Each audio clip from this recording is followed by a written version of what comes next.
Today, I'm excited because my favorite historian, Heather Cox Richardson, is joining us. She is the author of a daily news digest right here on Substack called Letters from an American. My sister in Boston, my sister Kiki, told me about it probably, 2 years ago.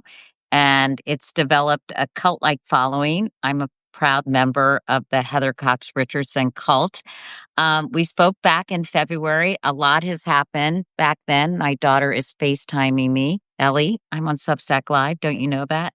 But I'm really excited to talk to Heather because there's plenty to talk about. So let's get her on the horn, as they say.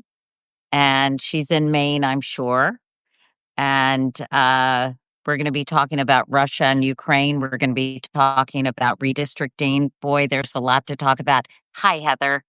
How are you? It's good to see you again, Katie. How's your summer Great going? to see Great to see you. I am at my summer's great. It's gone too quickly, and I'm sorry to see it go because it's my favorite time of year. But the older you get, the faster it goes by. And by the way, Heather, did you get a new background?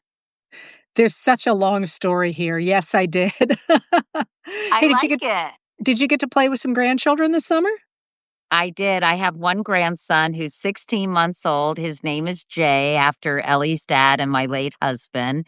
And he is adorable. And it's so fun to, have the privilege of once again seeing the world through the eyes of a child.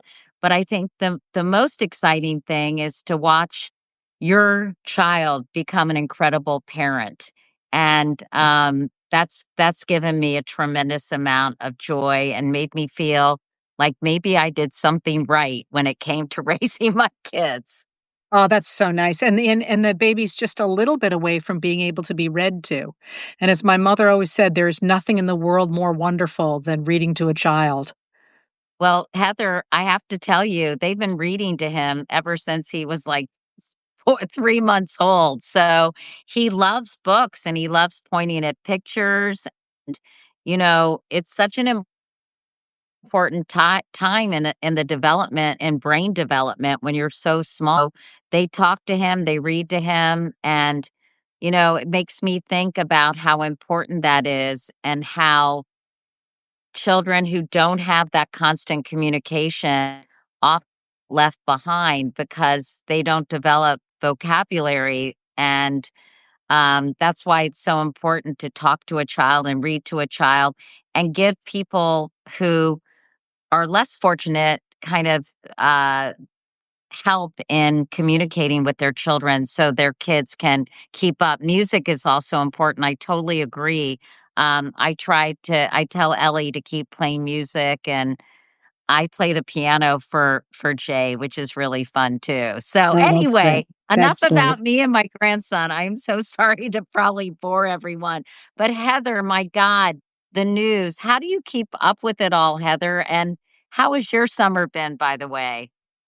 Why, is there something going on? Nothing at all. So yeah, there's so much coming at us all the time that it's very hard for anyone to keep up, even me, and I look at it constantly. And I think it's really important for people to be able to take a step back occasionally and just say, I don't have to deal with this entire fire hose of information because it is out there in part to knock me off balance. That's the idea of what is called political technology, where the proponent of it, rather than limiting the amount of information that somebody can get the way that the former Soviet republics used to do, they are turning it around and giving people a fire hose of information so you get overwhelmed and you tune out for that reason. So that's what's happening to us right now. As Yeah, for Heather, I'm curious, is that a relatively new phenomenon? This sort of, I know Steve Bannon talks about flooding the zone, but is this something new that we've seen in sort of from government officials? And is there ever been anything like it in any other countries? So it's so cool that you asked that because we associate the idea of political technology or virtual politics with Russian thinkers after the 1990s when Vladimir Putin was beginning to consolidate power because they had a real problem that they had to face. That is, they couldn't simply feed people propaganda the way they had been accustomed to it because people in those former Soviet republics would rise up against that. So rather than trying to do that, what they did is they developed this idea of virtual politics politics or political technology where they would simply flood the zone. There were actually 5 pieces to it, and one of them was flooding the zone. And the reason I say it's so interesting that you say that is because it has now come to the United States, of course, but I wonder personally from my reading of really the period in America from Nixon onward, if the roots of political technology or virtual politics aren't in the United States. That is if you look all the way back to the Nixon administration in the 1970s, you saw him out there with his dirty tricksters who were trying to put op-eds in newspapers and to gaslight people and to run dirty tricks on their opponents. And that, of course, turns into the coup in South America in 1973 when they do something very similar. So we tend as political theorists to associate it with Russia, but when I look at it, I think about the fact that these tricks really seem to me to have started with Nixon. And of course, one of the proponents of those tricks in Ukraine was Paul Manafort, who was who worked in Nixon's campaign, and of course Right. Roger Stone, who also worked in Nixon's campaign. So the official answer is yes, this is associated with Russia. The unofficial answer is, I wonder where those ideas in Russia came from. On the other hand, I mean, the technology didn't exist that allowed such a huge amount of information to be disseminated all over the world in extraordinary in such high volume, right? And velocity. So it's interesting that maybe the goal was there decades ago, but the apparatus couldn't really support it to the extent that it supports it today. Does that make any sense? 100%. And certainly the internet has made it so easy to flood the zone. And that's actually one of my big things about media is that if you think about the spread of disinformation on social media and on the internet, because of the First Amendment in the United States, the government cannot and should not be able to stop what people can say. But we could control the algorithms. We could make it so that those social media platforms or the different places where we go to get our news don't privilege the bad information. Because if you sort of think about it like a public square where people used to be able to literally stand on a soapbox to rise themselves above the crowd, you would look at that and you would know there was only one of them. But when you have a system that makes that one guy look like he's a million guys, all of a sudden people are no longer sure about what popular opinion actually is. And when you do these studies about how many people are actually the ones that are articulating certain right-wing positions, there are very, very, very few of them. But if you filter those through a bot farm, for example, they look like all of your neighbors think that way. That's so interesting, and it does. It's so confusing, and, we I was on a commission just parenthetically at the Aspen Institute to deal with misinformation, disinformation, and malinformation, and basically, there have been all sorts of recommendations to target super spreaders, people who have big audiences but are known purveyors of disinformation, also allowing scholars to get in and understand the mechanisms of how these social media companies work. But unfortunately, without some kind of government mandate, these social media companies like Meta and Amazon, they're not going to allow that. So it's really very very difficult. Actually, someone just had a really interesting question. I'm just going to ask you since we're on the subject. Dave A asked, can democracies survive if there is no objective reality? Well, no, democracy can't survive if there is no objective reality, but there is still objective reality. That idea that there isn't any is actually, interestingly enough, comes from academic theories in the 1970s and the 1980s. And I think you see it embraced pretty fully by the now MAGA Republicans who think they can simply change reality by stating that reality is something different. So, for example, you hear President Donald Trump talking a lot about how fabulous the economy is. Now, I don't know if you've been to a supermarket lately, but the prices already are eye-popping. And, you can tell me that the prices are great as much as you want, but when I check out and see all those zeros, my objective reality is that you are not telling me the truth. And one of the things we need to get better about is recognizing when people are lying to us, when they are spinning the truth, and how to find out what reality is. And that is, it's always possible. And it's something that I'm a little bit maybe um think is easier than it is, because that of course is what I am trained to do, is to do research. So when somebody sends me something and says, "Hey, well, what is this?" For example, yesterday somebody sent me something about how the British Prime Minister had scuttled a peace deal between Ukraine and Russia in February of 2022. Um and I'd never heard that before, but it only took me about 10 minutes to find all of the relevant articles and to figure out exactly what the spin on that was, and of course, the answer was that there Hi. was no deal, and so that was I'm just completely walking. disinformation.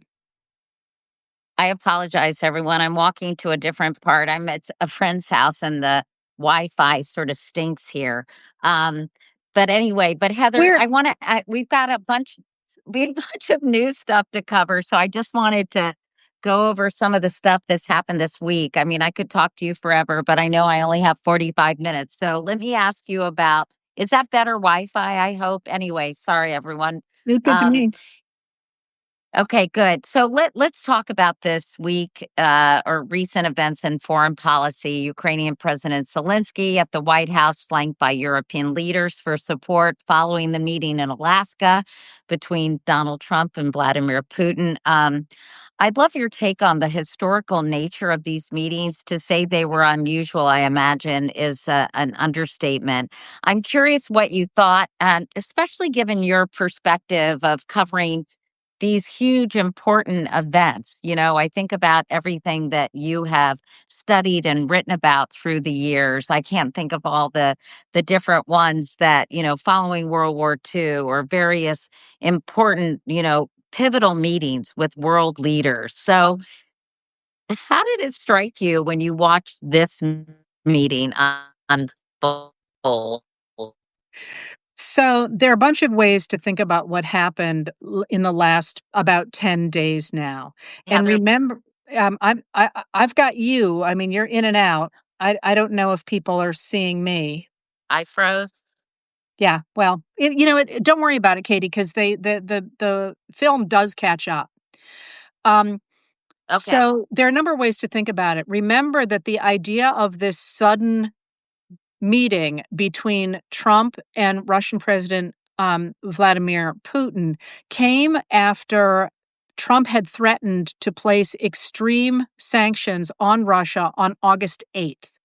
So on August 6th, the special envoy Steve Witkoff announced that he had heard that Vladimir Putin was willing to have a one-on-one with Russia, and I'm sorry, with Trump. And Trump announced on the 8th, the day that theoretically he was supposed to put those sanctions on, that he would be meeting with Putin in Alaska. Okay, that's a big deal because, first of all, the United States was therefore welcoming to its own territory somebody that has been a pariah in the international community and that has been indicted by the International Criminal Court for war crimes, the crimes of stealing children. So for the U.S. to welcome him was a really big deal, to welcome him in Alaska. But I'd also like to point out something that very few people talked about in the United States, but I think really mattered, was if you think about what's happening in the Arctic as climate change is melting the ice, that land is opening up for oil exploration, for mineral exploration, and for commercial exploitation. And to go from Russia to Alaska, and remember, of course, that the nationalists in Russia want to reclaim Alaska across a land that is going to be increasingly open in the 21st century was itself a signal about international cooperation between the United States and Russia, but also I think about the reliance of the United States and Russia on oil. This is something that both Putin and Trump are pushing really, really hard. So that's what was going on, I think, there. Now, at the meeting itself, what really jumped out was that it was truncated. They stopped it. before lunch. There was a planned lunch. They stopped it. The US delegation looked, as one reporter said, ashen, and then they sent Putin home without lunch. And there were no working meetings in the afternoon the way there had been planned, and so on. And by that night, a large number of European leaders, including European Commissioner Ursula von der Leyen and the head of NATO and, a number of major figures had announced they were coming to the United States on Monday. Now imagine, you and I took how many weeks to get our schedules to align for this moment, and there they were dropping everything to get to the United States. Now the White House is trying to spin that as, oh, look how fabulous Trump is. He can call these guys at a moment's notice. But I think more clearly what you see is European leaders being very concerned about Trump's behavior. And I don't mean just his behavior with regard to Russia, but the man's pretty clearly falling apart. So they came to sort of steady him, sort of prop him up and to say, listen, the United States has stood since World War II for a rules-based international order that says that big countries can't just invade other countries and take their land. And that's been on a bipartisan basis. We have stood for that. Trump has switched that to say that we are willing to let Putin take over Ukraine.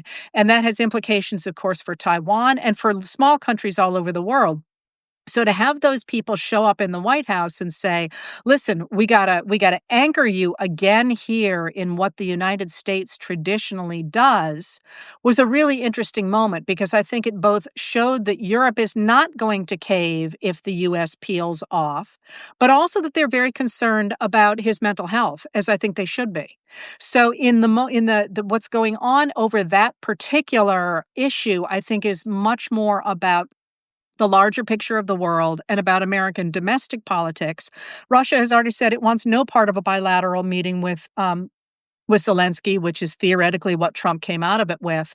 But there is no way to spin what happened in those last 10 days as a triumph for the United States. To me, it was flashing red lights because of Trump's behavior. And I don't mean I don't like what he did. I mean, he did not behave as if he is the stable leader of a superpower. I think getting back to the beginning of our conversation, Heather, though, I think that there are probably a lot of Americans who are listening to Caroline Levitt saying that Putin and Zelensky are going to have a face to face meeting, are listening to Trump claiming, what a victory this was and looking like the man for bringing, for actually trying a different way. I can see people thinking, gosh, it's unconventional, but nothing has worked. The war's been going on since 2022. More than a million Russian troops have been killed or injured, at least 400,000 Ukrainians. As you mentioned, more than 20,000 Ukrainian children have been kidnapped. Good for Trump for doing something different, for being unconventional, for trying something different. I think for people who are not necessarily educated about these issues, I think he's probably bamboozling a lot of them, don't you? Oh, yeah, for sure. I mean, what you just described is what I read this morning on a MAGA website. That doesn't change the reality of what's happening, how whether or not people are believing what Trump and Levitt are saying or not. I will point out that in the 1930s, there was a strong movement in the United States that uh, there was a strong movement that actually wanted to support Adolf Hitler and believed that Right. fascism should come to the United Well, States. remember Night at the Garden, Heather? Mhm. But there was also a lot of people who believed in what they called America first. So they would not necessarily have said, hey, we're supporting Hitler. But the effect of their determination to stay out of war meant they were supporting Hitler. And, you're never going to get 100% of people to agree with reality or what's going on. You're just not. It seems like Trump gave up the notion of brokering a ceasefire pretty quickly. Mike McFaul, who is a former ambassador to Russia, I interviewed him earlier this week, and he was talking about how important it is to establish a ceasefire as the first step to kind of establishing trust. And it's an important precursor for some kind of resolution. Um, he accepted Putin's position that there can't be a ceasefire without a full-scale agreement. What did you see as the significance of him caving on that very basic requirement for further negotiations almost from the get-go? So I would stop thinking about this as a real attempt to stop the Russian assault on Ukraine, which has been going on since 2014. There was a second invasion in 2022, and the to try and take this at face value that Trump is actually trying to broker a ceasefire just forgets the long history between Trump and Vladimir Putin that's been going on, of course, now for many, many years, but certainly has had an impact on American politics since 2016, when Russian operatives offered to Paul Manafort, who was the campaign manager for the 2016 Donald Trump presidential campaign, that they would help Trump get elected if he would sort of wink and nod to Russia's taking over of Crimea, which they had after 2014. They had a foothold in Right. Crimea, but also those four eastern oblasts that Putin says right now that he wants. And that was known, if anybody wants to look it up, that was known as the Mariupol Plan. And that's not contested. That's not, Paul Manafort told the Senate and Robert Mueller that that was the offer on the table. And I think we're still seeing that same thing again.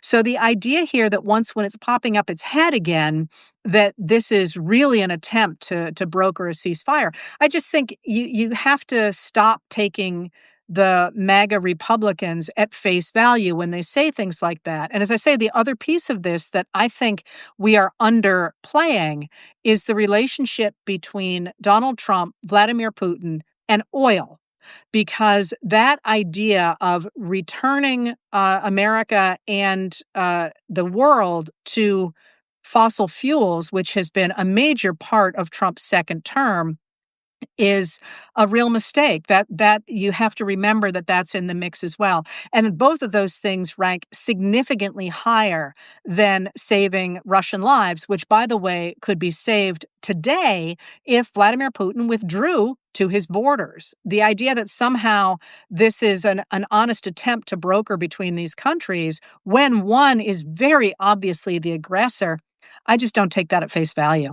Yeah, and you can't really judge it against conventional norms, right? Like that somebody would establish a ceasefire to move on to a solution because it's just not the way Donald Trump operates. Well, the bottom line, though, is that it seems to me, Heather, that Putin is ultimately being rewarded for the invasion of Ukraine, being given land, the Donbass region, this eastern part of Ukraine that is extremely important, mineral rich, and kind of one of my understanding is the industrial center, like a really important region of Ukraine without any guaranteed security measures. I mean, they won't let they, meaning Putin and I guess Trump, won't let Ukraine join NATO. So they're still hammering out some kind of security guarantees.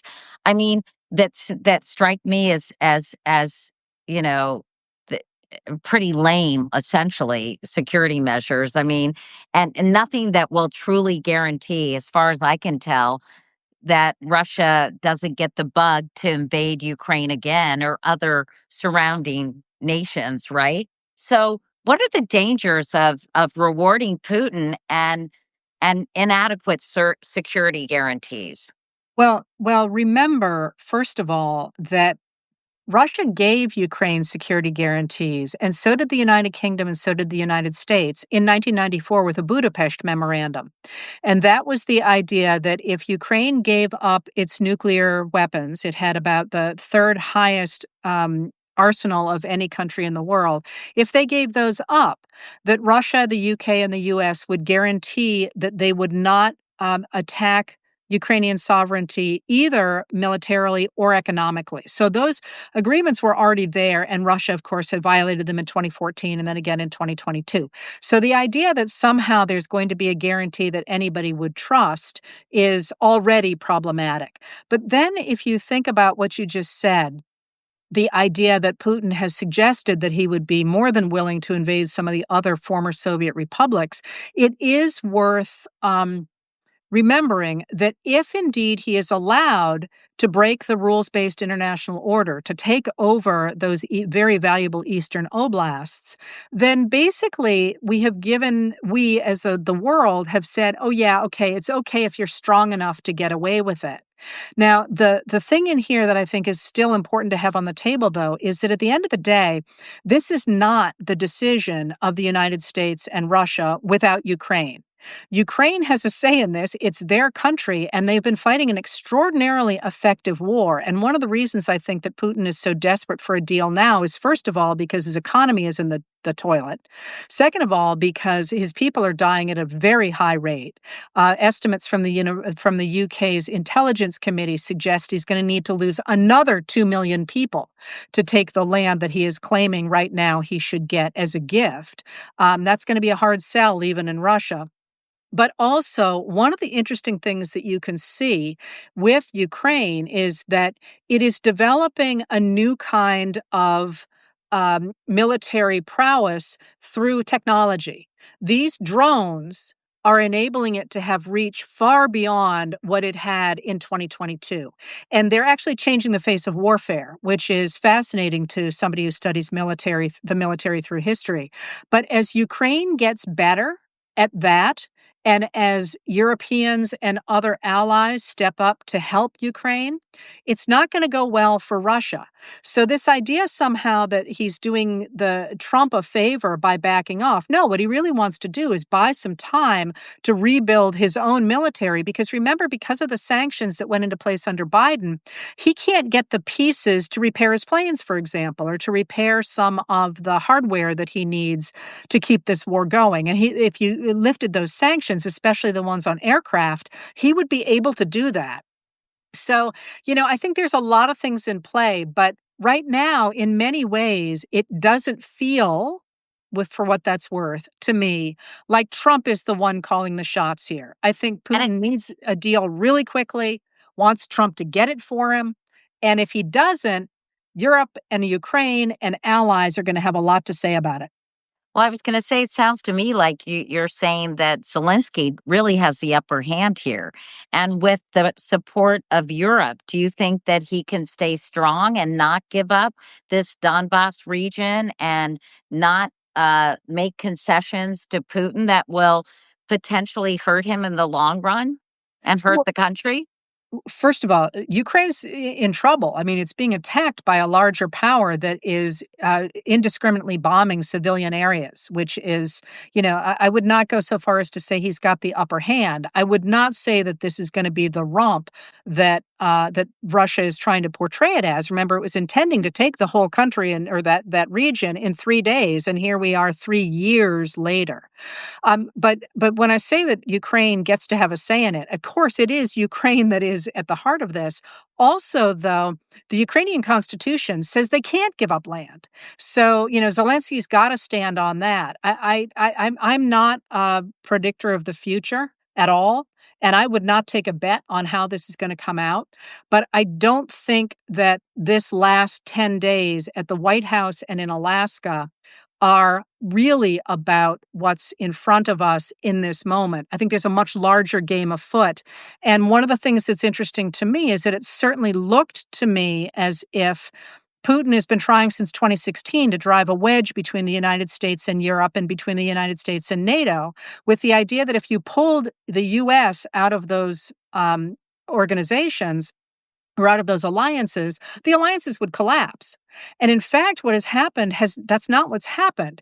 As the US has pulled itself out of those traditional alliances and friendships, it's been badly hurt economically and it's increasingly being sidelined. So if you think about this moment as what it could look like in the future, it doesn't necessarily look like we're going to go back to the major power world that Putin wants. It seems possible that in fact that rules-based international order will persist. It's just that the United States won't participate in it.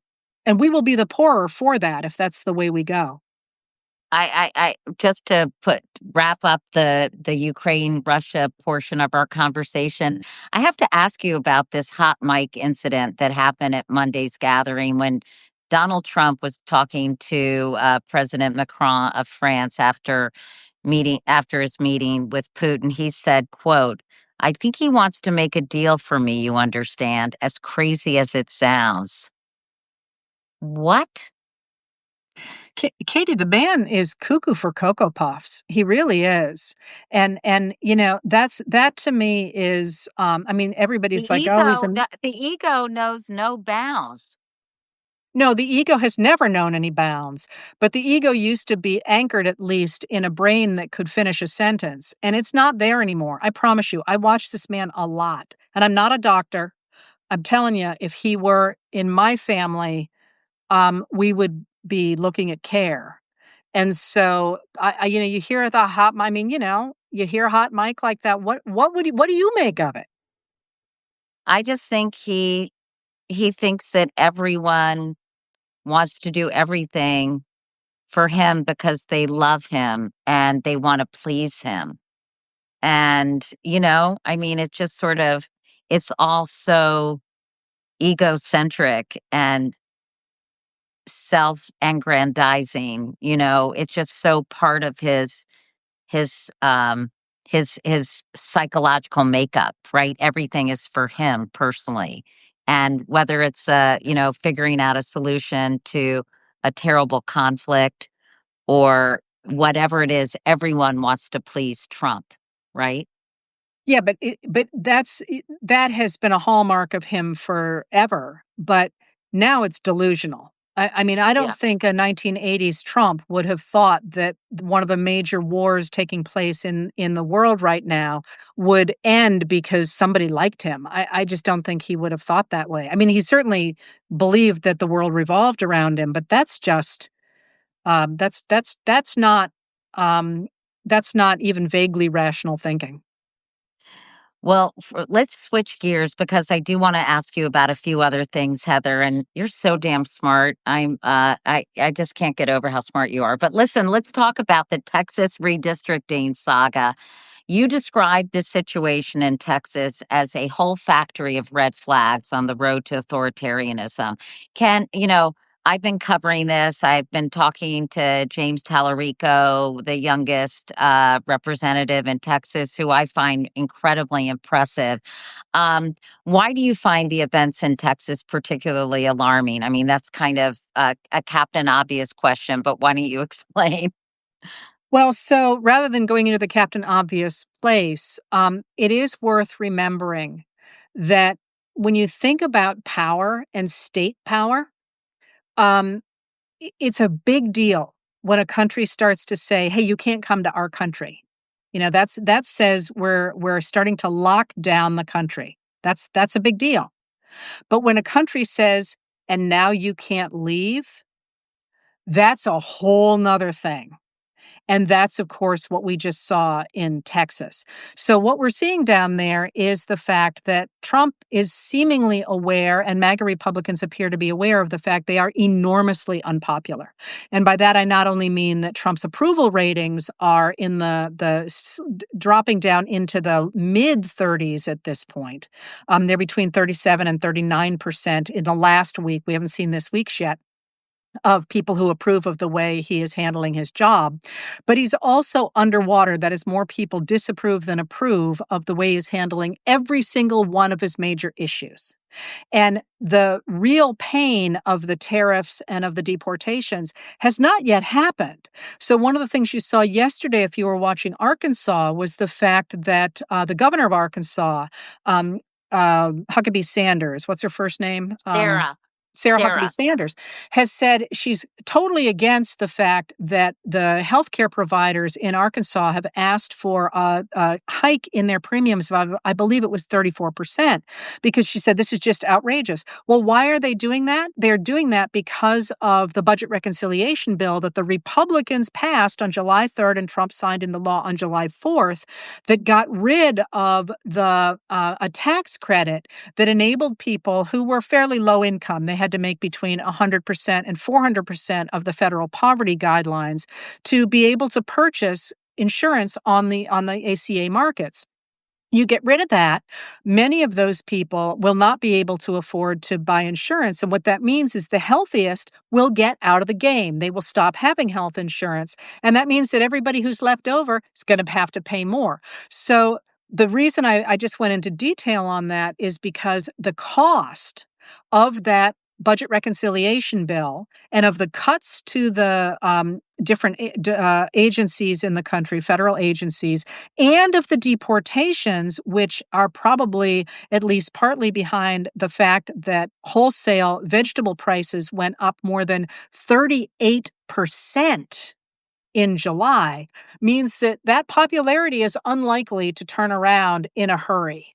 And a lot of people are now looking into the fall and into next year, really concerned about what the economy is going to look like. Now, if Well, that's the case, a president almost always takes a hit in the midterms, right. and I was and gonna it's looking. say, so what Donald Trump is worried about the midterms too. So clearly that is why he has ordered Texas and Governor Abbott to do this very unusual mid-decade uh uh basically redistricting plan that will add 5 congressional seats to the state of Texas. And now they're kind of in the middle of it. I don't even, have they taken a vote, you guys, on this? I don't even know what the status is, but um what what's your take on this? And then we can talk about how Democrats are responding, because I think that's so interesting too. So, what Trump has asked Texas and a number of other states to do is to redistrict the congressional districts in the middle of the cycle so that they can flip Democratic seats to Republican seats. And that's what they're trying to do in Texas is to take 5 seats that the Democrats could win and flip them to the Republicans. Now, Texas is already gerrymandered. The Democrats should have more seats than they do. Many of the Republican dominated states are gerrymandered, and some of the Democratic ones as well, although not nearly as severely as states like North Carolina, for example. But the reason that this is a huge red flag is because what the president of the United States is doing is looking at how unpopular he is, and rather than saying, "I've gotta take my lumps, they're gonna vote in Democrats, I'm gonna have to compromise," he is saying, "I'm gonna get rid of the voters who don't like me. I'm gonna get rid of them. I'm going to create a one-party state that I can always rule." And what is really terrifying about that is that the Republicans are going along with it. So what they are trying to do is they are trying to rig the entire country, 334 million people, to answer to a very small minority of people who are trying to put in place a system of government that serves their Christian nationalist ideology. And that is the reason that's a whole bunch of red flags is that this must be stopped now. It should have been stopped, by the way, 30 years ago, maybe 40 years ago, but it must be stopped now because if it is in place, I would remind people that we had something very similar in the American South from about 1874 to 1965. It took almost 100 years to break the solid South and permit people other than those in power to vote. And that wasn't just Black and brown Americans who couldn't vote. It was if you didn't belong to the party or to the family of the people in charge in those states, you were out of luck. So I mean, I feel like I'm watching Reconstruction all over again.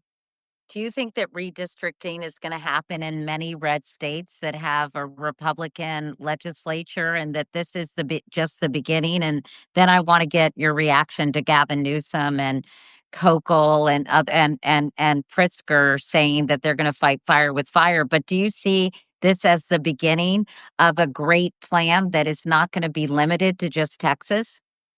Well, I think that is certainly the way MAGA Republicans and Donald Trump would like it to be. I will tell you though that gerrymandering is not popular among anyone. Republicans who are voters don't like it either. So I won't predict the future. I will say that this is the time for people to stand up and say, not on our watch. You're not going to go ahead and redistrict our states so that we have no voice at all. And the thing that I would love to see come out of this is those citizen led, nonpartisan redistricting commissions that are in place in a number of Democratic dominated states now, and remind people that, in fact, the Democrats want that to be national. It's the Republicans who recognize that if they cannot have gerrymandering and voter suppression, they won't win elections. And so, if we could actually fix the system so that we don't have the gerrymandering the way we have it, we could do a lot of good in this country, because what we see with the gerrymandering is the things that people actually want. More than 80% of Americans want common sense gun safety legislation, and we can't have it because of gerrymandering and voter suppression. And there was national legislation that was introduced in 2019 that would have had an independent commission determine sort of redistricting, and not one Republican supported it. So, when people sort of say, well, both parties have done that, that might be true to a certain extent, but the GOP has done it much more frequently, has it not? Oh, absolutely. And again, the gerrymandering has been around since the early republic. It's actually named for Elbridge Gerry, who was a governor of Massachusetts. It's called gerrymandering. He was pronounced Gary. I don't know why. I don't make the Yeah. rules. But but he hated it. Now, the big difference between then and now is that now with computers, they can act with what one court has called surgical precision, to either pack all of their opponents into one district so that that dilutes their ability to affect votes in other districts, or crack them, that is, dilute them so much in other districts they can't possibly win. So it's bad for the opponents, but it's also bad for the people doing it. And you can see that because what happens is they cease to be concerned about meeting the voters, because they know they're going to win as long as there's an R by their names, and they become afraid of being primaried by someone to the right. And that's where how we end up getting the extremists that we have in Congress, because they don't have to answer to all the voters. They only have to answer to the most extreme people who turn out for primaries. And Right. those are the most committed of the bunch. So it's a really unhealthy in the system for everybody.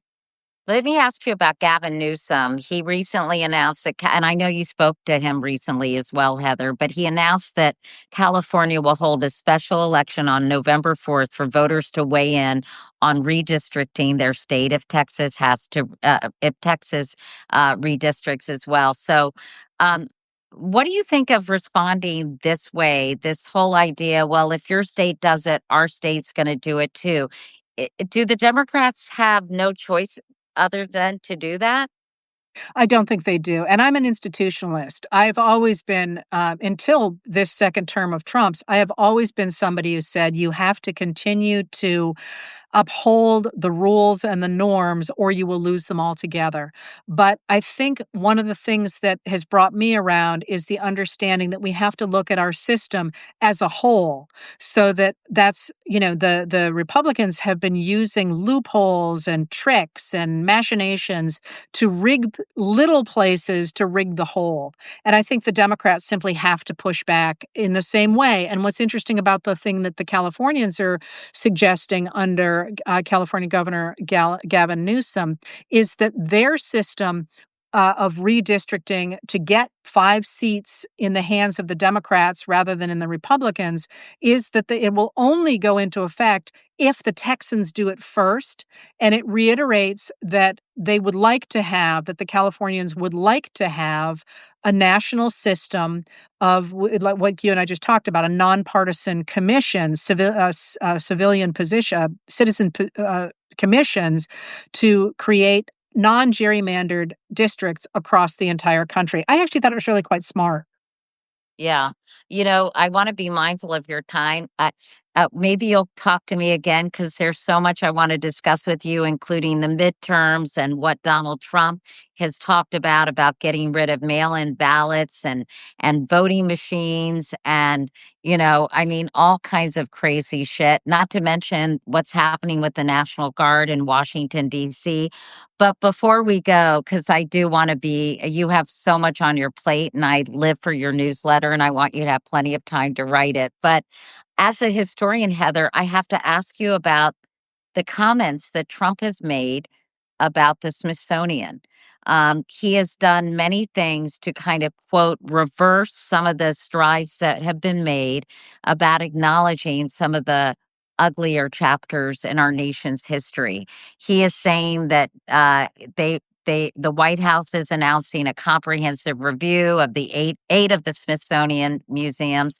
As someone who grew up outside Washington D.C., I revere the Smithsonian and all their museums, but the commission is aimed to, quote, ensure alignment with the president's directive to celebrate American exceptionalism, remove divisive or partisan narratives, and restore confidence in our shared cultural institutions. He also tweeted that the Smithsonian is out of control, where everything discussed is how horrible our country is, how bad slavery was, and how unaccomplished the downtrodden have been. Nothing about success, nothing about brightness, nothing about the future. I don't really know even how to begin, but I can't let you go without hearing what you have to say about this. So, one of the museums that his people, and it's a commission of three, including Russell Vogt, who is the director of the Office of Management and Budget, who is one of the key authors of Project 2025. One of the museums they're supposed to be evaluating is the Hirshhorn, which is the Museum of Modern Art. And I thought that was fascinating because I love the Hirshhorn. I have quite a deep connection to the Hirshhorn, and I thought, I wonder what Trump's favorite exhibit in the Hirshhorn is. I wonder what his favorite painting is, because I would take a bet that he has never darkened the door of the Hirshhorn. Listen, that's not at all about. Do you have a favorite actually of the At Hirshhorn, the Katie? Hirshhorn? Gosh, not that I could say, but I mean, I love their sculpture garden. I haven't been there in a very long time, but I do know from someone who I've talked to is that uh, they think there's too much exposure and interest in Black artists at the Hirshhorn and at other museums, and that they don't want to feature as many Black artists. Yes, I'm sure that's exactly what they're thinking. But yeah, there's a Mondrian there to die for, and there is a Jackson Pollock that I go whenever I can. I just go and look at my two paintings. Um, anyway, so listen, when you think about what Trump is doing, it again, I kind of think of it like if you think about ideas and government and power and people as a bit of a chess game. So when he talks about how slavery, nobody should talk about how the Smithsonian is emphasizing that slavery was bad, and he doesn't think they should emphasize that much. We don't even have to have this discussion, right? Like anything you can say about slavery, it was worse than that. But I think what he is doing is twofold. And I think these are important concepts to understand. I think that his discussion of enslavement and of women and of the people that he considers not to be one of the best people, like he talks about, that when he talks about those people, it is in a way the same argument as his attempt to take over the political system. It's the same as the attempt to mess with the vote in Texas and to get rid of mail-in voting and to get rid of machine ballot, voting machines. Yeah. In part because what that latter thing is designed to do is he's not really going to be able to do that. The Constitution gives the power of managing voting to the Congress and to states, not to the president. But what he's doing is he's sowing the idea that any Democrat who wins does so illegitimately. He's clearly preparing to steal the 2026 and the 2028 elections. There's just no doubt about that. It's a continuation of things he's done since 2016. Remember when Roger Stone got the Stop the Steal website. He did it in 2016, not in 2020. I mean, this is clearly part of the ideology under which they're operating. But what it comes from, I think, is this. If you think about um, the era of Reconstruction after the Civil War, the former Confederates in the American South really objected to Black civil rights. And above all, they objected to the idea that Black men could vote. And we got the rise of the KKK, the Ku Klux Klan, trying to stop that from happening, and so on. And the Black voters were making common cause with poor white voters to do things like elect politicians who would make roads and schools and hospitals, and for that matter, buy prosthetics for people after the Civil War. The United States becomes the world's experts in prosthetics after the war because so many people lost their arms and legs and eyes. But when the federal government defends Black voting with the 15th Amendment to the Constitution and then establishes the Department of Justice to put down the KKK, those people who objected to Black rights began to use a new argument. And what they said is, hey, we don't object to Black people voting. We never objected to Black people voting, which is a complete lie. What we object to is poor people without educations voting because they're going to vote for social services and roads and schools and hospitals that can only be paid for by taxes on people who have property. And that's going to be white people in the American South after the Civil War. So essentially, letting Black men vote meant that there would be a redistribution of wealth from white people to Black people.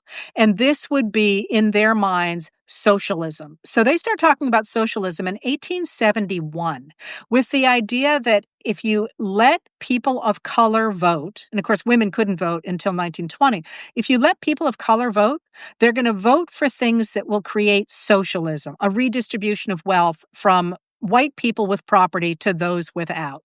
Now, if you think about the modern American Republican Party, which is not the traditional Republican Party, what they did was after World War II, when the federal government began to regulate business and provide a basic social safety net and protect civil rights and promote infrastructure and to support that rules-based international order, people love that. Republicans, Democrats, Independents, they all love that. So what people like Barry Goldwater and William F. Buckley Jr. do to try and break that system and make sure that the businessmen don't have to worry about business regulation or taxes, what they do is they start to say that if you have a strong government like that post-World War II government, what it's going to do is it's going to use your tax dollars to help out minorities. And when the Supreme Court decides Brown versus Board of Education in 1954, and then Eisenhower, a Republican, sends troops to Little Rock Central High School in 1957, they say, see, we told you that if you let people of color, that's not the word they used, have a say in American society, your tax dollars are going to be used for them. It's going to be a form of socialism. And that got into the Republican Party, and we didn't have time for me to do the whole history of the Yeah. last 50 years, but that if you look at what Trump says now, and if you look at what MAGA Republicans are doing now, is they are cutting from the federal government all sorts of things they call waste, fraud, and abuse. And what people are beginning to discover are actually things like healthcare and the National Weather Service and the Federal Emergency Management Service and cancer research and scientific research and things that we actually really care about. But that idea that in order for America to become this great past, as people fantasized about in the 1870s when they thought about the 1850s in the American South, or as people in the 1960s thought about when they imagined the 1920s, we need to get rid of the political power of people of color, of women, of gender minorities, of anybody who might vote for politicians who want to protect civil rights and regulate business and have a social safety net and so on. And if you think about it that way, what you are seeing, I think, is the triumph at the end of the day of the ideology that was embraced by the slave owners, by the robber barons in the 19th century, by people in the 1920s who were looting Wall Street, and now by Donald Trump. The idea that some people are better than others, and they're the ones who should rule over the rest of us, and they're the ones who should amass all the money in the country because they're the only ones who know how to use it. And standing against them are those people like Abraham Lincoln and the Republicans of his day, or like Theodore Roosevelt and the Progressive era, or like Franklin Delano Roosevelt and the Democrats in the 1930s and 40s, or like Eisenhower and his Republicans in the 1950s. Those people who say, wait a minute, the US government should in fact answer the needs of the entire community. And that's why we should have schools and we should have scientific research and so on. And in this moment, when Trump says you're paying too much attention to slavery, I think what he is really saying is that not only should Black Americans and Brown Americans be read out of the national story, but in this moment today, those of us who are not part of his elite circle should be happy to be under the control of that very small group of elite Americans who should be able to tell us how to live our lives. Heather Cox Richardson, I need to let you go. Thank you so much for your time. I wish we could do this every week, but I think everyone wants to talk to you. We have 27,000 people watching this. Is that right? Wow. Thanks everyone for tuning in. I know you're here for Heather. Hopefully you like the questions I asked. And Heather, thanks again. And hopefully we can talk about some of these other things soon. And by the way, I'm doing a very quick Katie After Hours. I know, very sexy. Uh, Show after we say goodbye to Heather for paid subscribers to Substack. So thank you all for subscribing to my Substack. I know many of you live for Heather's as well, or much more so than mine. But Heather, you're great. Thank you. Thank you. Always a Thank pleasure, you. Katie. It's always a Okay, talk to pleasure. you I'll talk soon, to you I hope. soon. Okay, bye, Heather. Bye. Take care.